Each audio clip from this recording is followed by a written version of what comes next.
James Damore, thank you for joining me. You are a hero to some, a villain probably to about the same number of people. You are the author of the now infamous Google Memo.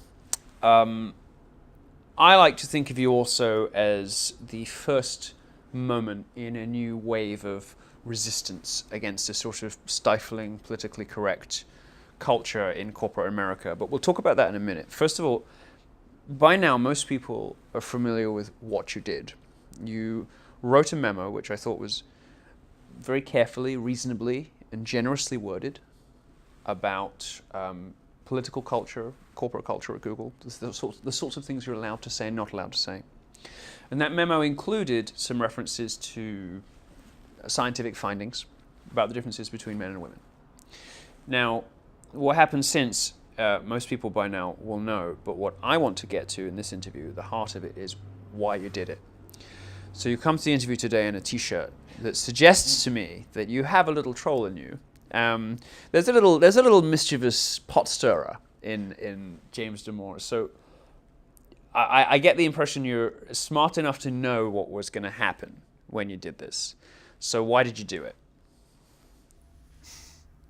I think maybe I don't think I was really smart enough to know what was going to happen, but I just really felt like some things need to be said, and they just weren't. So I was willing to put my name down and just say what I needed to say.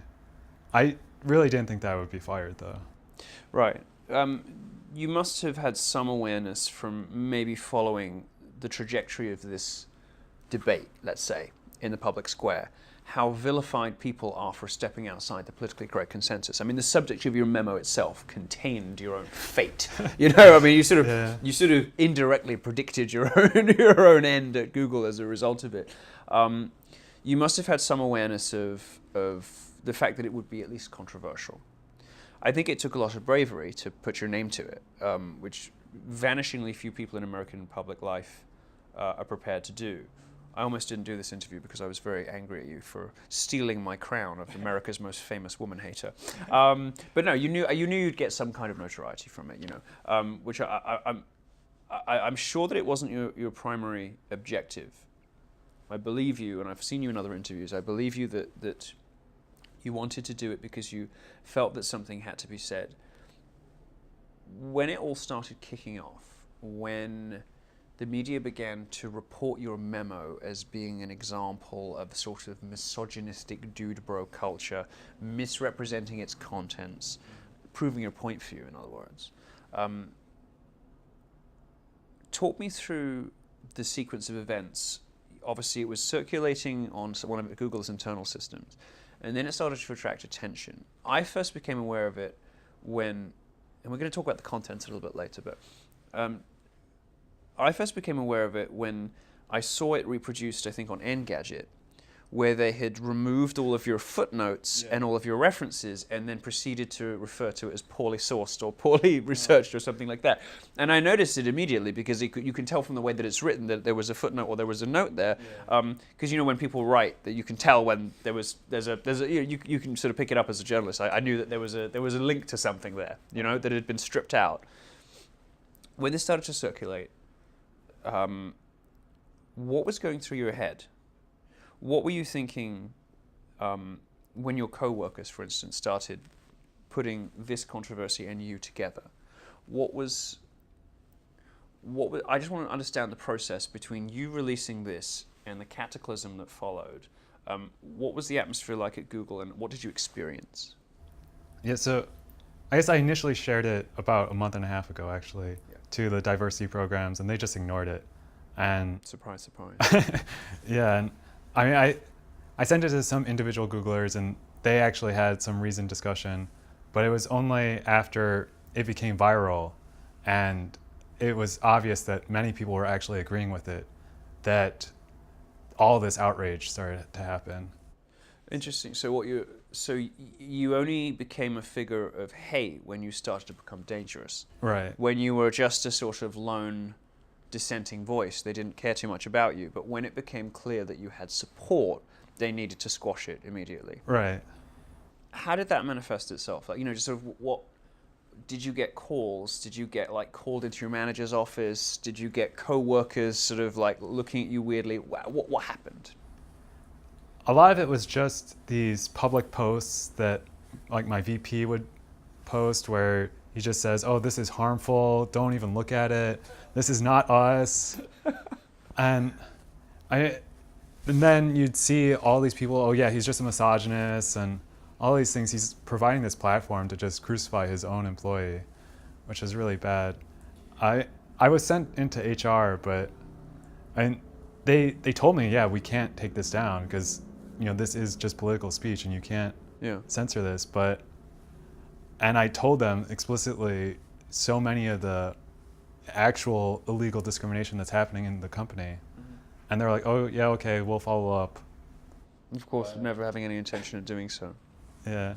So you started to get the attention of your bosses, your managers, and then as it spiraled out of control and became a public issue, I guess then you started to hear about yourself indirectly. You start to see statements appear in the press about this controversy that you didn't know were coming, like the CEO says something or the vice president of diversity or whatever. It sort of spirals out of your control and you feel like you're in the center of the tornado at that point, I guess. Were you scared at any point? Were you enjoying it? The reason I ask is I believe you when you say that the reason you did this is because it needed to be said. But you have taken to the controversy quite enthusiastically. And you show up in provocative T-shirts. I love one. I want one. You've given interviews to people on the internet who would not be considered, who are not mainstream media people, who are quite partisan on particular issues. Let's put it like that. You seem to have embraced the attention this has brought you. In the initial stages, when you were being mischaracterized, when you were being called names, when all this was spiraling out of control, were you scared? Were you enjoying the process? Was it just all a bit bewildering and you were sort of taking it second by second? How having sort of taken the plunge and been like, you know what, sod it, I'll just do it and press publish. Like between that and getting fired, let's say, what's the sort of emotional trajectory you went through? Yeah, so it was a ton of stress, and at least I've begun to understand that when you're really stressed, you start seeing threats everywhere. So, while I was at work, if anyone would start talking to me, I would immediately be like, oh man, are you trying to attack me or something? And there were some people that sent some personal threats to me, but from within the company? Yeah. And what did they say? What kind of thing? I'll hunt you down, and it's either you or me. One of us is going to leave. People making specific physical threats against you from within the Google.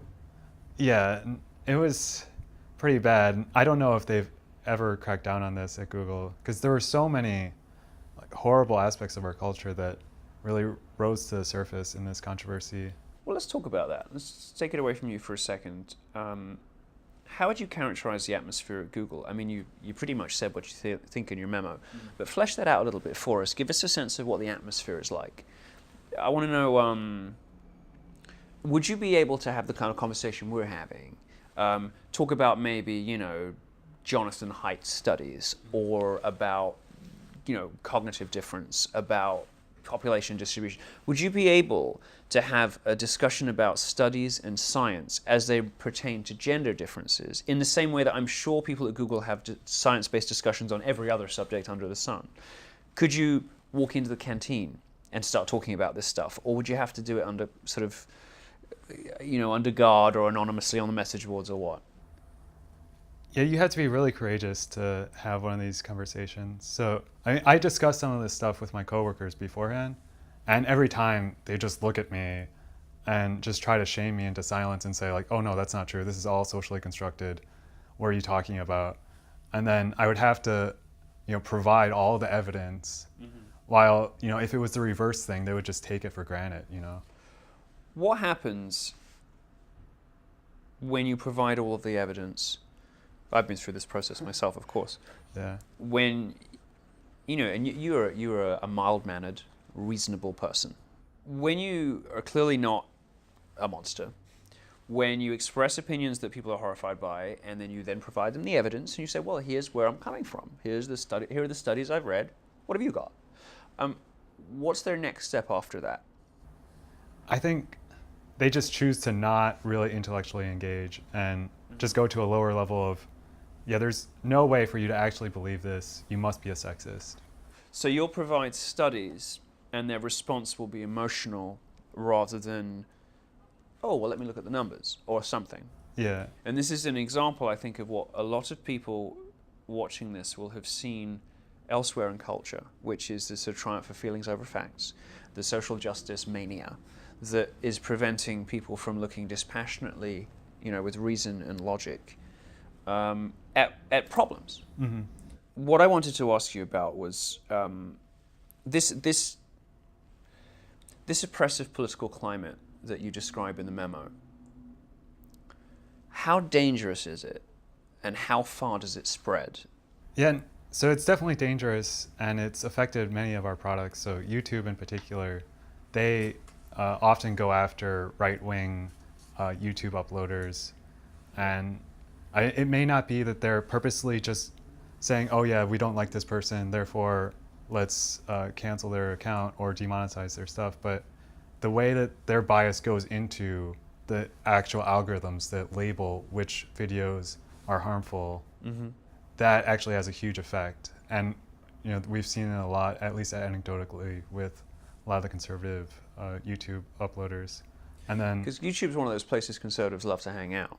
It seems to be one of the platforms that libertarians and conservatives have taken to really enthusiastically. There's a huge ecosystem of people who basically give their opinion for a living and hope to hit a sort of a level of monetization with page views and all the rest of it. They can make a living on it.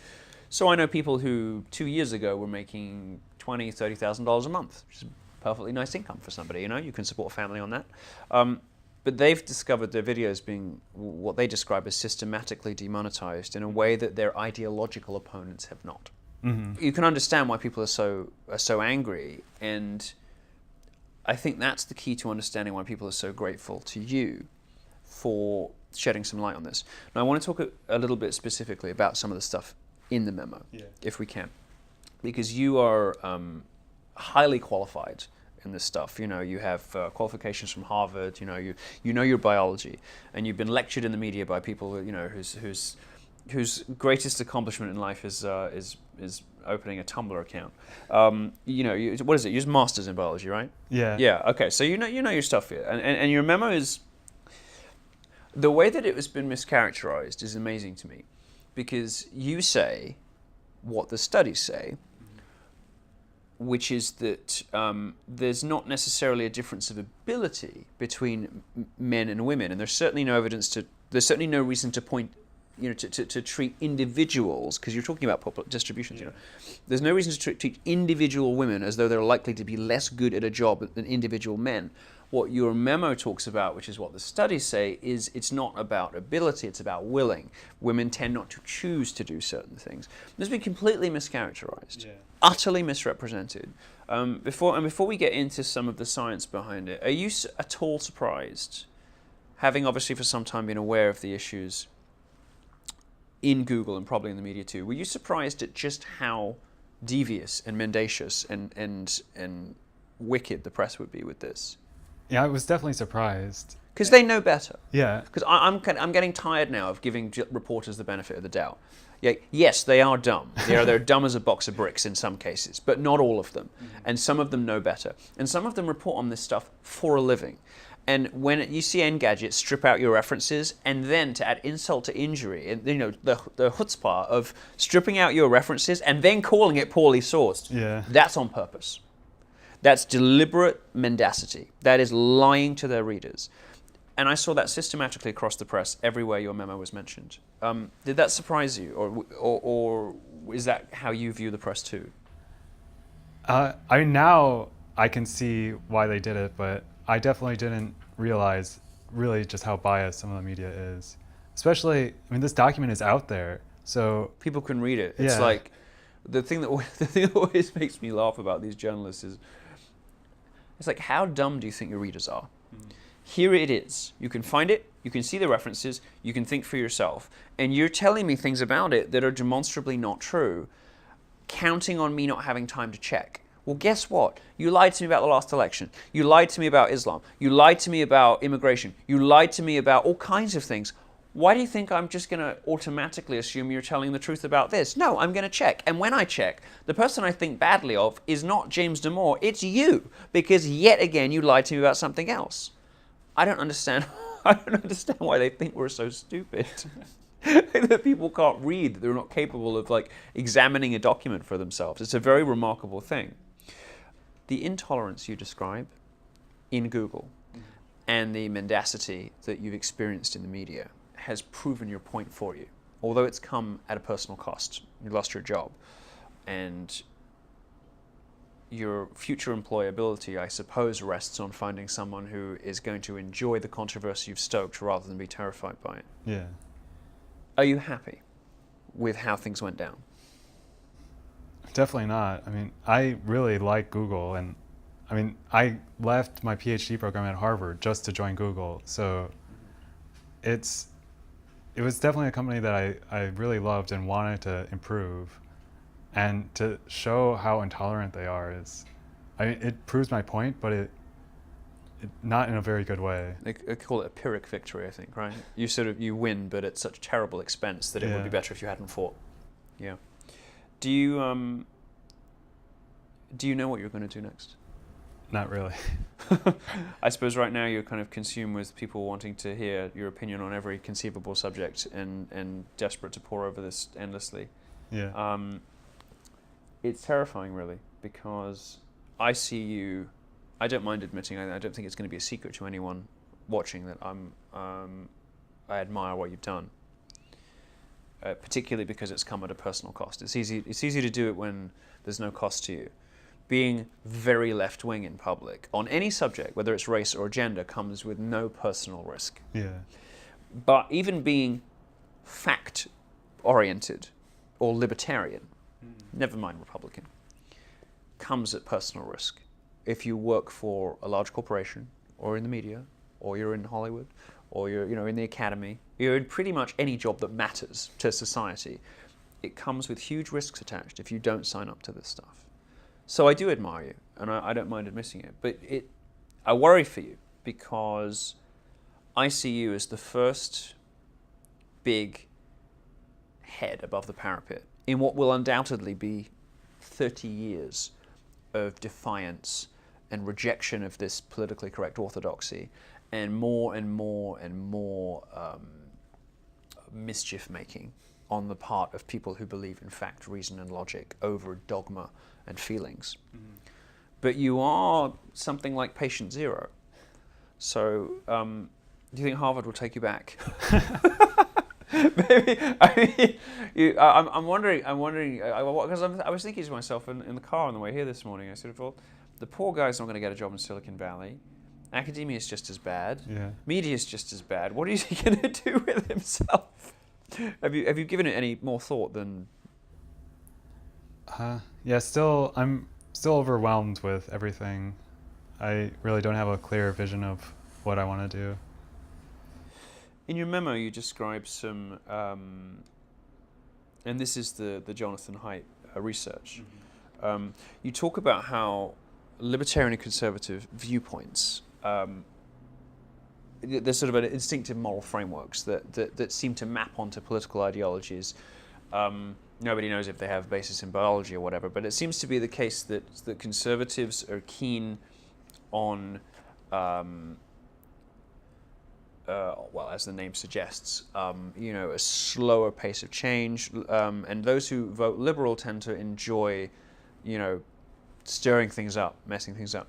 Do you think that the social justice mania, and it seems to be a sort of mania in the technical sense, that's taken root in American culture, do you think it's partly got to do with this, liberals just like change for its own sake?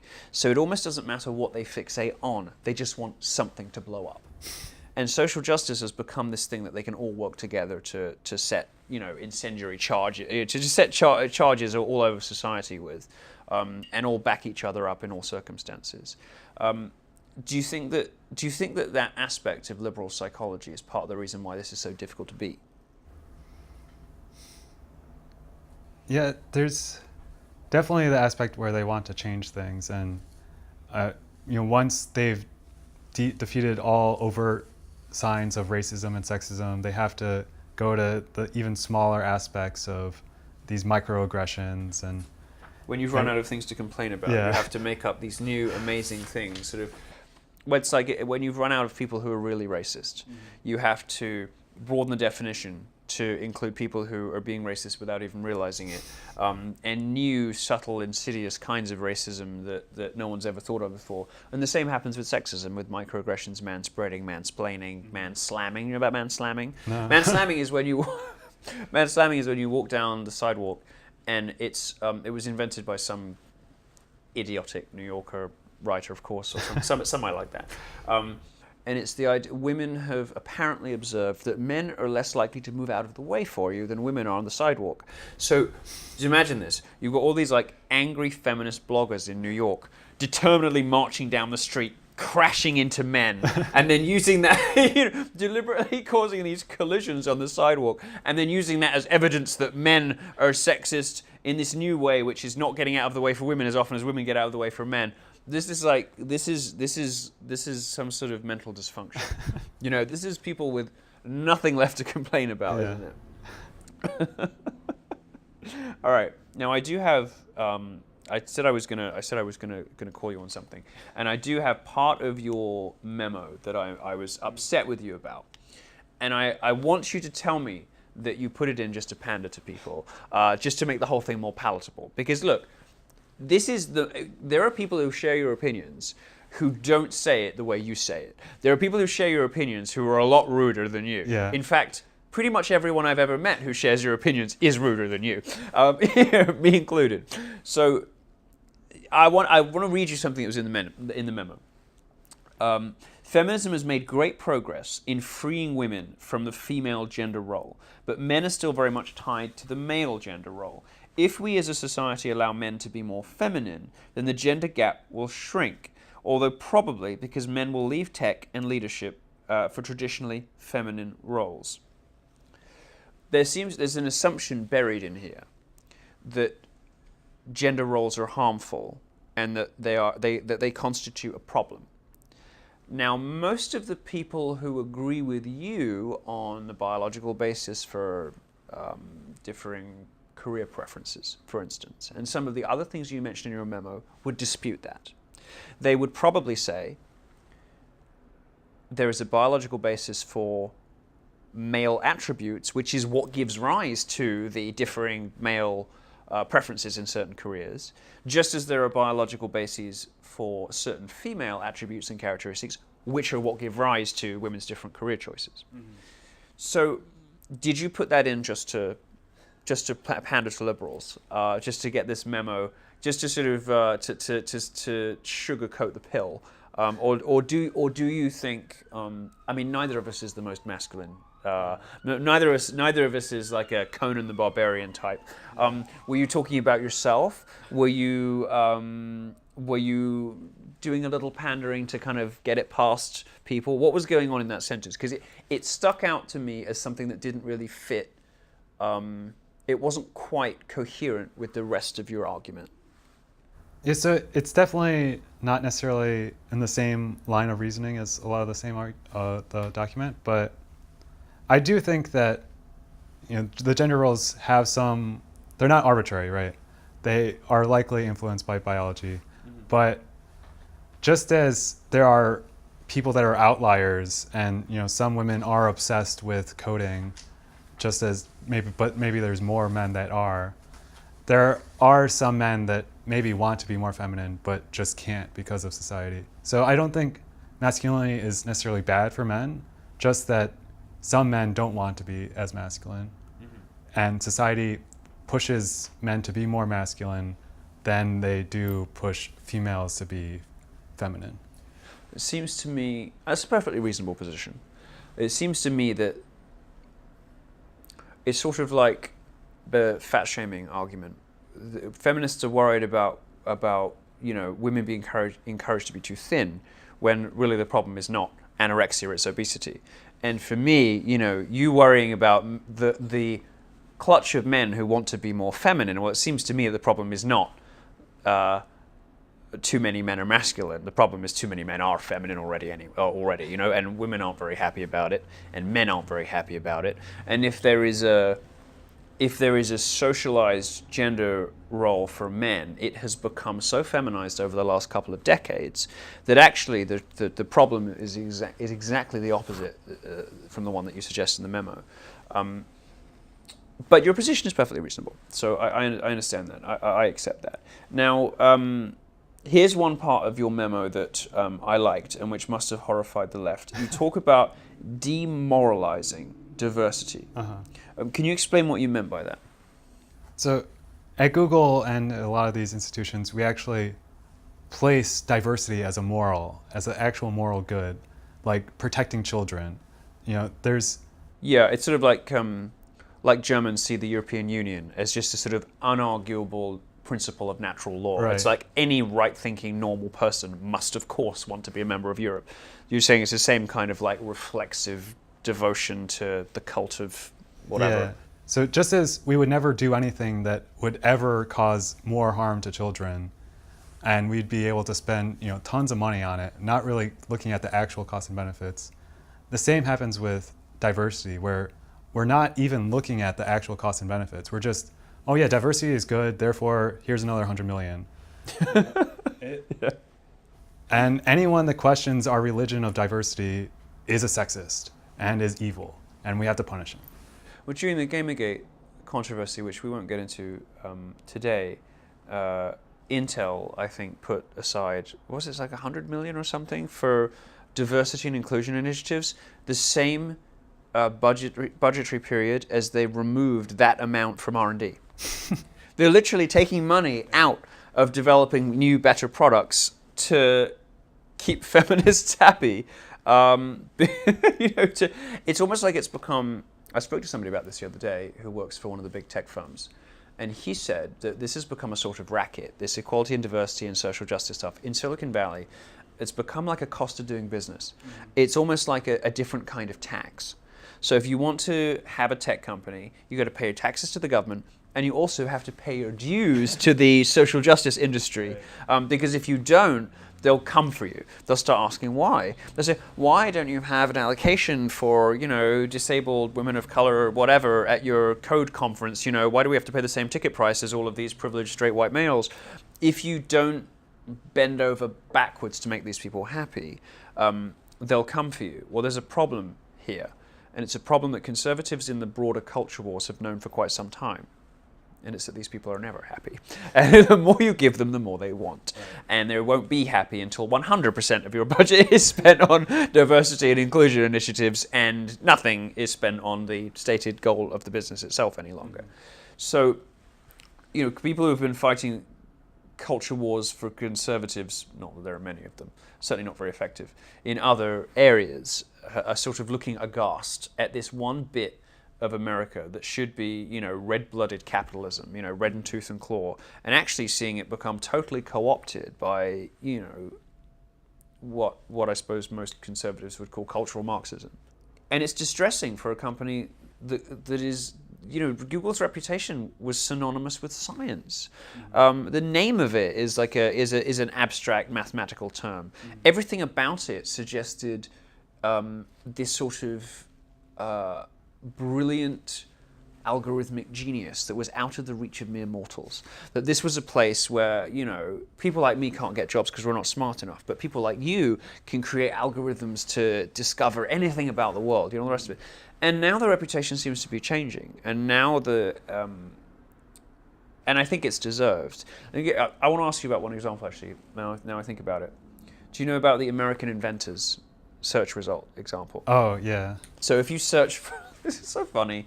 It's the journalist problem again. It's like, why do they do this? If you search for American inventors in the American version of Google in English, US English, you will be presented with a smorgasbord of different colored and gendered faces. Mm-hmm. And you won't have heard of any of them. Maybe one one terrible white male in the list. But if you go to Spanish Google and you put American inventors in Spanish, into Spanish Google, you get Bell, you get Edison, you get Einstein, you get people who actually did, invent the stuff that powers the world around us.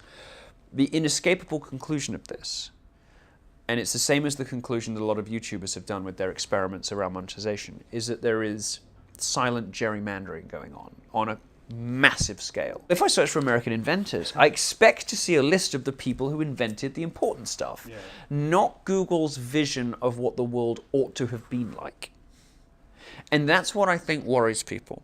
Within Google, who is responsible for gerrymandering results like that? Like, what team does it? Who does it? I mean, are there really Google engineers, people as smart as you, whose job it is to lie, to create these fake, man-made, like arbitrary results that don't reflect history or reality in order to present a picture of the universe that Google wishes were true but isn't? Who does that in Google? So I think it's mainly just the angry mob that whenever they find one of these things, they instantly just complain, and then the team themselves don't want to really stand up to them, so they just give in. And this happened with doodles too, and where we see the same sort of pattern. Where you don't get doodles for Easter, but you get them for Ramadan. Yeah, or you don't even get like Albert Einstein, you get these random people. People no one's ever heard of because they happen to be black or they happen to be a woman. Yeah. It's just, my worry is that at some point conservatives are going to have had enough, and they're going to start opting out of things. I mean, we're going to have some sort of Matt Damon Elysium future where liberals are living on gilded pleasure boats up in the sky somewhere, and Republicans are all working in factories because they just gave up on the internet. Because it was like, anytime I go to the internet, you're going to lie to me, so I'm going to stop doing it. Civilization did function before Google, which I think sometimes Silicon Valley forgets. I mean, yes, our life is immeasurably better because we have the internet and we have iPhones, but human civilization did exist before them. And Republicans in particular, being more rural, being more, being less likely to spend as much time on technology as liberals do in some cases, less tech savvy, whatever. There are plenty of people who live in America who wouldn't miss large chunks of what other people consider to be human rights in technology. People who would be perfectly happy reading books instead of surfing the internet.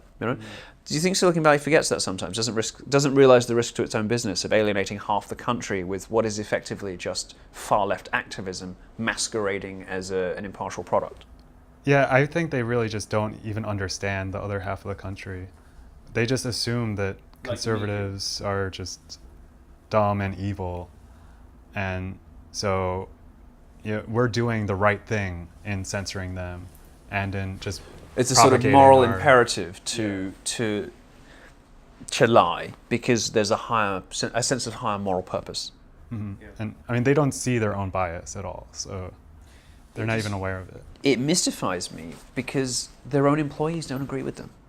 And I dug up some statistics about you, and it said 64% of Uber employees disagreed with the decision to fire you. Upwards of 50% of Google employees. So over half of your former colleagues disagreed with the decision to fire you.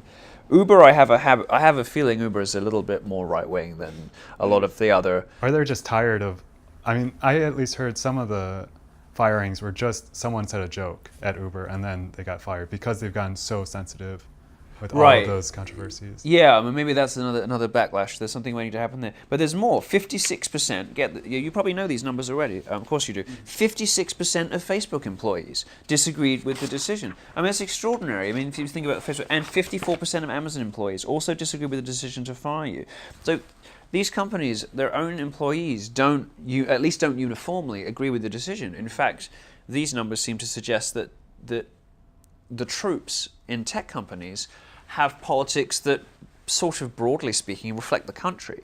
It's the people who run these businesses that don't. The executives, the people in leadership positions who uniformly sign up to this ludicrous nonsense. This is why Trump's in office, isn't it? Because the management of these companies is out of touch with their own employees. Politicians are out of touch with the electorate. academics are out of touch with everybody. Hollywood producers are out of touch with their own consumers, which is why the head of the Paramount studio said, I might be a Hillary supporter, but I'm not going to allow that to influence my decision-making in greenlighting movies. He made a point of saying that to the Hollywood Reporter because Hollywood realizes its politics are so out of whack with everybody. I mean, this is why Trump is in office, because of this refusal to treat people with different points of view as human beings. Yeah. And that's what I've seen with you. And I think it's Jonathan Haidt too, isn't it, who did the research that showed that conservatives were able to put themselves in the minds of liberals fairly well. They were able to identify with liberals, to empathize with them, to present their arguments accurately.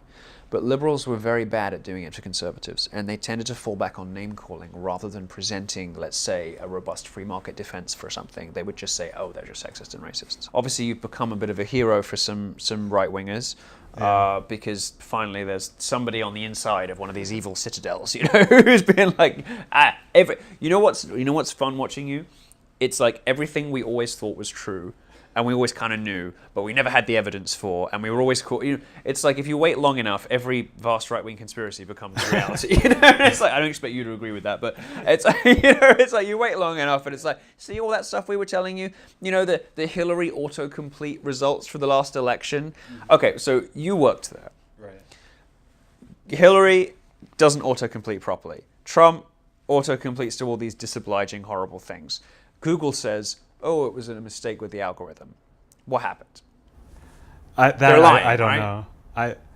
Well, they must be lying. At least they've been lying about some of these PR things for me. So about you? Yeah. So, it's within their realm to maybe lie about this, but I don't actually know the specifics for that. It's just, I think it gets to a critical mass where there's so many inexplicable algorithmic errors, all seemingly somehow benefiting the Democrats or pointing in the leftward direction, that people at the end of it are like, all right, I gave you a pass, I gave you a pass, I gave you a pass, I gave you a pass. Now we're up to now we've had enough, and now we want to know what's going on. Wasn't Silicon Valley kind of founded by libertarians? Shouldn't these companies have libertarian politics? Maybe you could. I've always wondered this. I wanted to write a book about it once, and I never did. Maybe I will one day, but. In your experience, because you have more insight into this than I do, how did this happen? What were the steps? What were the concrete events that led a company like Google from what were presumably libertarian founding ideals to being a slave to conspiracy theories? Mm-hmm. How did Silicon Valley go this way? Because it's happened quickly.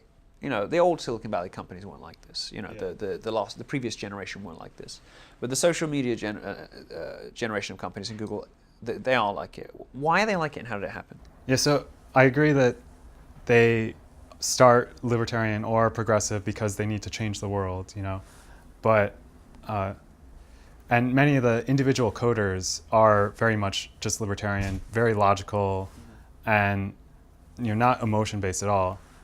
But as there's the outside pressure and people see that, there's only 20% women, and these guys are all socially awkward, they may make this not as welcoming to women, therefore we need to change all this.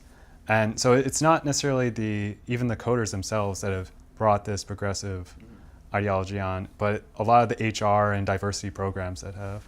It can feel to me as an outside observer as though it's a sort of parallel parasitic industry that has attached itself to the productive bit of the tech economy and simply exists to engorge itself on productive bits of these companies, to enlarge its purview, to increase its influence, to terrorize people, to perpetuate, as government departments and charities do, to perpetuate its own existence, almost irrespective of the merits in question, and it's this sort of entire parallel parasitic ecosystem that it's like fish that have the bacteria living in their teeth, except these bacteria rot the teeth and kill the fish.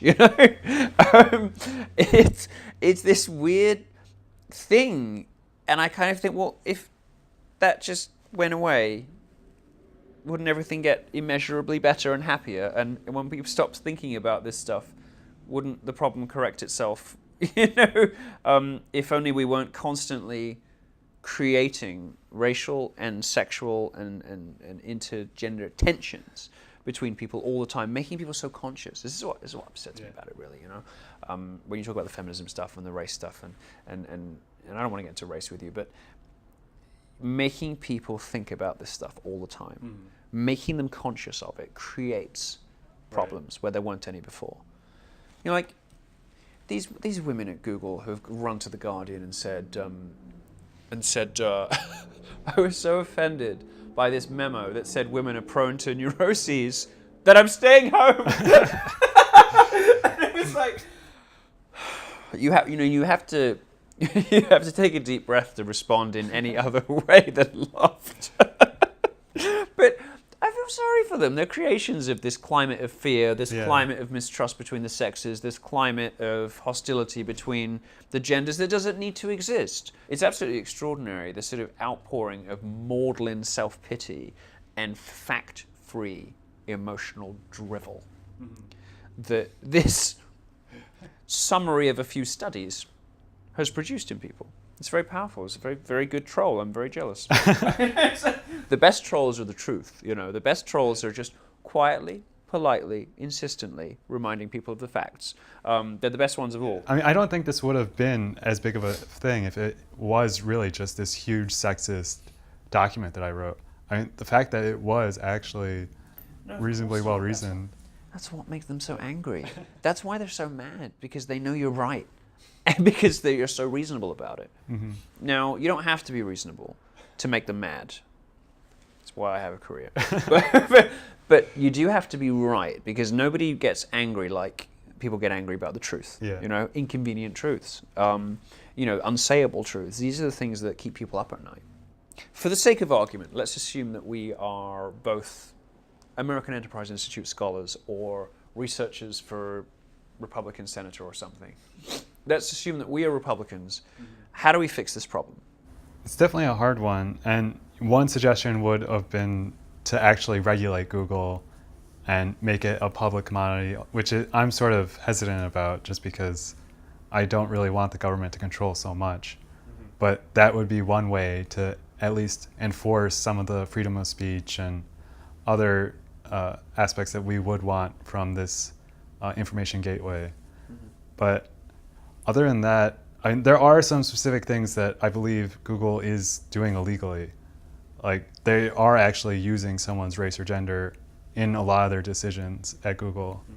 And so cracking down on that would at least shed some light on some of the questionable things that they're doing. And they do that to lower the bar for entry, presumably for jobs. Is that your suggestion? Well, yeah, they always claim that it's not lowering the bar, but I mean, when you look at it, just statistically, it is effectively lowering the bar. Well, it's the same as women in the military. They can't pass they cannot meet the physical demands of men, so they have separate, different qualifications to get them in to combat units, for instance. I don't see the press crusading on behalf of the people left behind by those kinds of illegal practices if they're happening. Yeah. It's this is something that tests the very limits of and I'm probably more of a social conservative than you, I'm guessing, speculating. You're more of a libertarian guy. I'm probably, I'm not a Republican, but maybe closer, But this tests the limits of our conservative and libertarian beliefs, because this is encroaching on the rights of private corporations to operate as they please. But we do wade in when other companies in other industries hold monopolies and act improperly. If it's oil or finance, we have no hesitation whatsoever in telling those people how to conduct their business. We don't stop ourselves from lecturing almost every other industry on how to conduct its affairs. But tech seems to get past. We were told by Republican types, oh, well, wait long enough and things will adjust themselves. But it's not happening. Yeah. It's not happening. And as a result of this hands-off, blind adherence to free market principles in when it comes to free speech, conservatives and libertarians have lost the academy, lost Hollywood, lost the media, and lost the tech industry. We have to start putting guardrails in place for ourselves. See, this is why libertarians are all wrong. This is why you guys are so wrong about everything, because left to our own devices, people make a mess. Like, people cannot organize themselves and cannot live good lives with no guardrails and no guidelines whatsoever. And this is what this is Feuerbach. It's like you don't have to be religious to appreciate what religion brings to society. You can look at. So Feuerbach said, if you look at a religion, it'll tell you what that culture values. Whether you believe in God or not, who cares? But Christianity says good things about, in my view, Christianity says good things about the cultures because its highest virtues are self-sacrifice and love. The two virtues that Christ embodies, self-sacrifice and love. Islam doesn't say such good things about human nature, but I'm not going to draw you on that subject. Yeah, and so I'm definitely, so while my morals and just way of thinking is more libertarian, I do definitely try to acknowledge the strengths of different sides. And so, I'll acknowledge that even, the left has some good points when it comes to maybe women's experience in tech, but that's the only viewpoint that's being spoken right now, and they're completely silencing other ones. I guess it's just important to actually have a dialogue and discussion between the two sides, rather than right now it's just a monologue of. Well, this is what your case illustrates, is that one side is asking for that debate, begging for it, and the other side refuses to show up. Yeah. And worse than that, tries to destroy the reputations and livelihood of people who say, let's have a chat. And that's, I think, where they lose people. Respectable, reasonable, well-mannered, nice people like you don't get any fairer shake than professional provocateurs like me, which makes me think, why be nice? Yeah. Why be reasonable? Because they're going to hate you anyway. Why be nice? Because they're going to hate you anyway. Why pander to them and give them a little victory here so they listen to the rest of what you're saying? Because they're not going to listen anyway. So you may as well be a bastard and have some fun with it, because they're going to hate you no matter what. And this, I think, is what conservatives who are frustrated with the progress of Republicans in the culture wars are always pointing out. And so, it's the Paul Ryan, Marco Rubio problem, right? They pander to the left, they virtue signal to the left, and it's like, these people hate you. They'd see your head on a spike. Why are you saying things to appease them? Just go to war. That's always been my approach. But then again, you have very successfully trolled the left by being reasonable and fact-based, which is, I guess it takes all types. I want to ask you about the future of Google and where you see the company headed, and specifically, there's a privacy implication to some of this policy and politics stuff, and I'll ask it in a silly way. Are you worried about Google snitching on people for having the wrong opinions in some way? You could be a bad guy. You could be Richard Spencer. You could be a white nationalist. You could be somebody that neither of us would want to be in a room with. But he has a right to his opinions, as odious as they are. Mm-hmm. And that's where it starts before it creeps up into regular people like us, Like the Daily Stormer getting forced off the internet. I don't want them off the internet. I want them where we can see them. Yeah. I want to know what they're thinking because I want other people to read it too. I don't want Google hiding stuff away where, you could imagine anything. You make it so attractive for people. You make it alluring. You make it, no, but seriously, these people are bad guys. They're monsters in some cases, and they're being made attractive by progressive censorship. Mm-hmm. Like CNN is like creating these white nationalist rallies. I think I don't want to get you into race, but the future for Google, if it starts snitching on people. Well, first of all, do you think it's a possibility? Do you think the company's going to start doing this? I think, it's definitely a possibility where... Would they, for instance, offer different products and services to people that their algorithms determined, had hateful opinions? Is that a likely future for Google?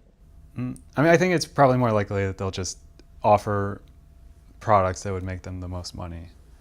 But there may be certain circumstances where they'll start with the obviously evil people, and then it'll just creep in and like that's why we really just have to fight for the freedom of speech and take sort of the libertarian approach to protect the conservative side. It's like these companies can be so smart in some ways and so stupid in others. Google must have some of the smartest people in the world working there, and yet nobody in any management position realizes that if you force the Daily Stormer off the internet, you make it attractive. Yeah. And Google did it. Google domains banned them after they moved from whatever the previous one was.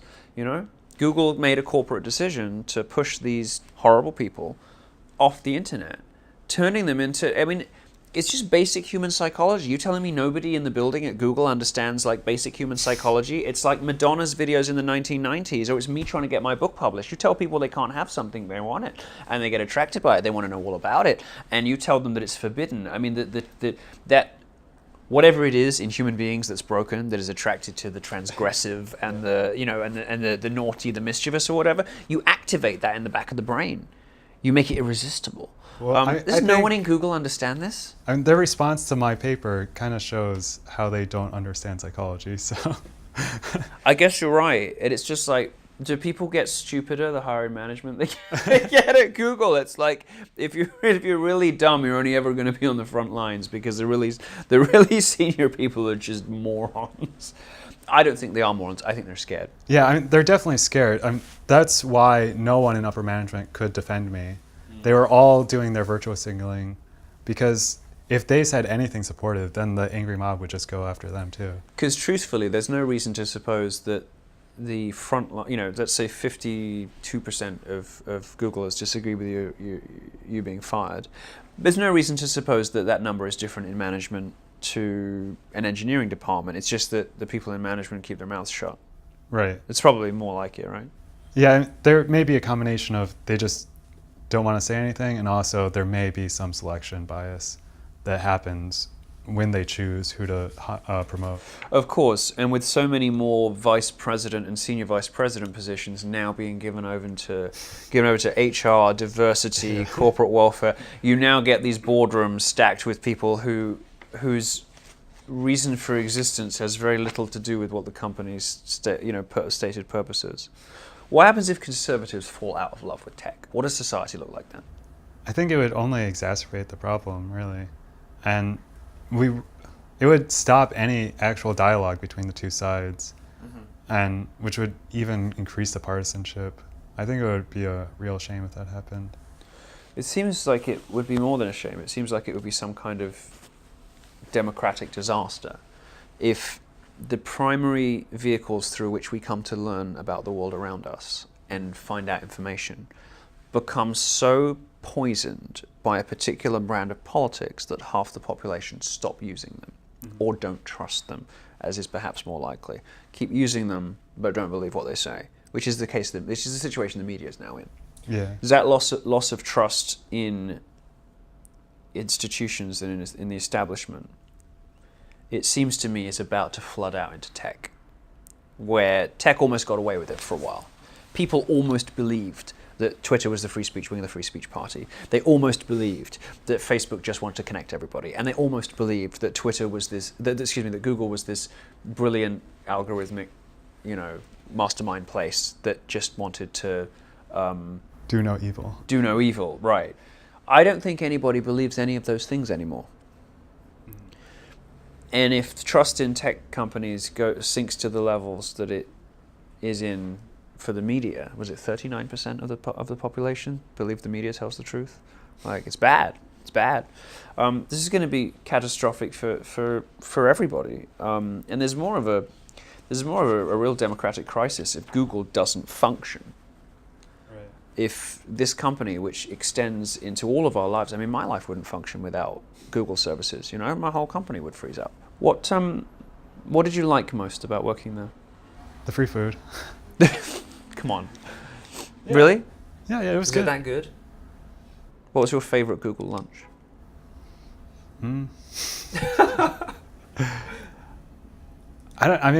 It was just free food, and I just love free. Okay, well, you're a libertarian. Okay, but I mean, all right, fine. You like the free food, fair enough. I think I would probably like free food if I wasn't there as well. Despite the fact that you love the free food at Google, and despite the fact that we started this interview with you telling me that you love the company, you are now taking legal action against them, aren't you? Are you going to win? I think so, but Tell I'm not a me lawyer, briefly how you're doing it, what kind of case it is, what the grounds are. Yeah, I guess there's multiple different ways that we may go about it. Mm-hmm. So, I mean, and there's some multiple things that they did against me. So there was a lot of defamation. They, I mean, even lied to me publicly, or lied about me. Mm-hmm. And also, I was pointing out illegal things that they were doing in my document. Yes. And then they fired me. I see. And I even complained that they were suppressing my viewpoint and my concerted right to like have this political action, and then they fired me. Mm-hmm. So there was a lot of retaliation. Right, from them, to add, insult to the public injury that you had suffered at the hands of the press. Mm-hmm. Well, we don't know where you're going to go from here. We don't know what your career is going to look like, but you've acquired a sort of like a cult following now. And I think that your cult following is probably quite broad. I don't think it's as partisan as maybe it looks on the surface. I think many people are quietly cheering you on, which some of those numbers from Amazon and Facebook and Uber suggest is probably the case. Mm-hmm. People see you as a sort of bit of a brave trailblazer in this, and maybe just the first one of a trend to come. If you could speak directly to all of the people who have become aware of this stuff because of you and have been emboldened by you, what would your advice to them be? Do you want other people to be like you? Do you want more whistleblowers and more people falling on swords? Do you think it's better that people stay quiet and get on with their jobs? What's your message to people who are inspired, I guess, by what you've done? Yeah, I guess I can't really suggest doing exactly what I did, just because there were a lot of costs. It would be irresponsible. Yeah. Not everybody wants to be consigned to a life of being lied about by journalists. Yeah, I think maybe they can start small, though, and a lot of the culture things that I was talking about, just the political intolerance that was happening, a lot of people, even progressives, can sympathize with that. You shouldn't be intolerant to this minority within the population, and once you start allowing dialogue, then you'll actually hopefully organically get this other side of the diversity debate. I was very surprised to see Fareed Zakaria, who is not somebody that I normally agree with on very much, give an address, and I was there because a friend of mine was graduating, give the commencement address at Bucknell, which is a little liberal arts college in Pennsylvania. And he addressed the faculty directly and said that conservatives were like an endangered species on campus, and they were like a minority that needed to be protected. Yeah. And he didn't mean it as a joke. He was being serious. And the more that stuff starts to happen, and I give him great credit for that. I'd never really liked the guy much before that, but when I saw him do that, I began to view him in a new light. I think the more people who do that, the more people who speak up as you do, the faster we bring about that day when the stranglehold is broken and the fear is gone. Mm-hmm. Because this rule by kind of oppressive diktat, by fiat, by the threat of professional disaster and social inconvenience or distress as a way of enforcing conspiracy theories is an untenable position for America to be in. Yeah. And it's a position that all four of its most important institutions are now in. Mm-hmm. And I think what you've done is brave, maybe personally reckless, but I'm glad you did it for selfish reasons. And I'm glad you did it because I think you're going to have done you're going to have served the country really, really well. And I would say, as uncertain as your future might look now, and you may be worrying, and you may be, I don't know what your life is like right now. You're getting calls from your mum and dad, I guess, like desperately kind of asking if you're okay, if you need money, like, do you want to come home? Whatever your life is like now, I would urge you to remember that you are going to come, I think historically, to be seen as a major moment. What you have done is a major moment in an inevitable resistance against this stuff. It's my view I kind of watch this stuff for a living. My job is to watch these crazy people. And my observation is that the tide has just turned with you, Gamergate, Trump, all the rest of it. You don't have to support any of those individual causes to recognize what the trend represents, which is a colossal cultural resistance against scolds, nannies, social justice warriors, all those kinds of people who believe that that they should be able to dictate how you live and what you believe without evidence, and always in this particular direction. And I think, as difficult as the next couple of years are going to be for you, that you will come to be seen as an extremely important figure in that moment, in that sea change in American cultural history.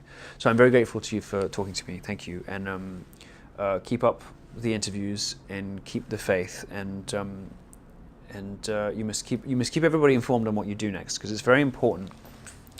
They rule by fear, and they rule because they want everyone to know that if you speak up, this will happen to you. Well, they haven't taken away your spirit, very obviously. They haven't broken you. You showed up to the interview today in a trolley shirt, laughing and smiling, with all with your whole life suddenly up for grabs. And I think it's exciting, and I think what you've done is really important and significant. So thank you very much for joining me, and maybe we'll check in 6 months and see. You'll be running your own business by then. You'll be running a Google competitor by then. But thank you so much for joining us. Yeah, thanks.